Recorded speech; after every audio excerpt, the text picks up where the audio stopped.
Un stage de pilotage, de simulation d'incident de vol commence le premier jour, tout simplement par l'accueil des stagiaires au chalet.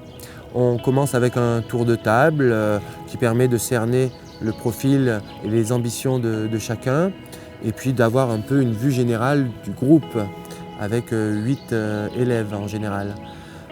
On a un gros contenu théorique qui suit pour toutes les consignes de sécurité. On vérifie que les parachutes de secours sont correctement montés dans les sellettes. Et puis on apporte toute la théorie pour préparer les exercices que l'on réalisera dans la journée. On lâche le frein, on vient chercher la suspente avant-extérieure le plus haut possible. On tire dessus un coup sec, on sent que ça twist, et bras haut de sécurité, j'écarte et je bloque mon twist. Une fois le briefing terminé, quand tout le monde est prêt et que tout le monde a son programme, nous nous séparons. Les élèves montent en navette au décollage de mon main et moi je prends le bateau. Je me dirige sur la zone et je guiderai les élèves pendant leurs exercices directement depuis le bateau. Pendant ce temps, les élèves se préparent au décollage avec l'assistance de notre deuxième moniteur, Jean Lejeune. Nous sommes reliés en radio. Et lorsque les élèves sont prêts, ils décollent un par un et se rendent tranquillement au-dessus du lac. Je guette leur arrivée depuis le lac et je les aide à réaliser leur programme comme prévu. Roulis gauche, plus fort que tout à l'heure, mais pas longtemps. Bras au sellette à droite. Tout de suite, tout de suite. Et le frein à droite. Allez, on y va. Penche-toi plus. Mets plus de frein, plus de frein, plus de frein. Bravo, neutre sellette. On attend au neutre et on descend la main. Droite, droite, droite, droite. Très très bon, bravo. Et tampon fort. Bravo. Ok, Marlène. Les échos que j'avais de David Hérault, c'est que c'était un très bon pédagogue.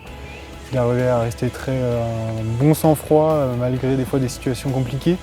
Et je pense que c'est ce qu'on a besoin quand on va faire un stage CIV, c'est d'avoir quelqu'un qui panique pas et qui a les bons réflexes, les bons mots au bon moment. Et moi, c'est l'expérience que j'ai eue en tout cas, donc je suis bien content. Les exercices sont réalisés au-dessus du lac parce qu'un des risques, c'est que l'exercice se passe mal, que l'élève soit obligé d'utiliser son parachute de secours. Et donc pour des raisons de sécurité, un atterrissage dans l'eau est quand même beaucoup plus sûr. Moi, je suis dans le bateau et je viens leur porter assistance et les repêcher.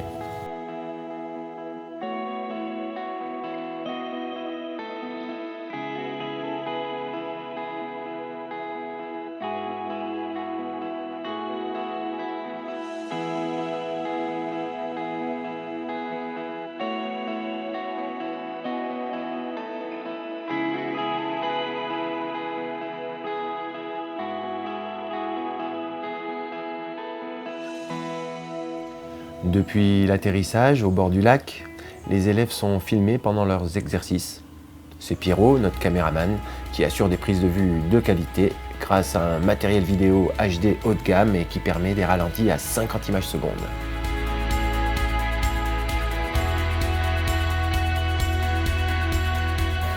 Une fois que tous les élèves ont atterri au bord du lac, je les rejoins et on débriefe les vols qui viennent d'être réalisés. On fait le point individuel sur les choses qui ont été bien faites, celles qui ont été moins bien faites, et on en déduit le contenu des vols suivants. Et on enchaîne ainsi 2, 3 et parfois même 4 vols par jour.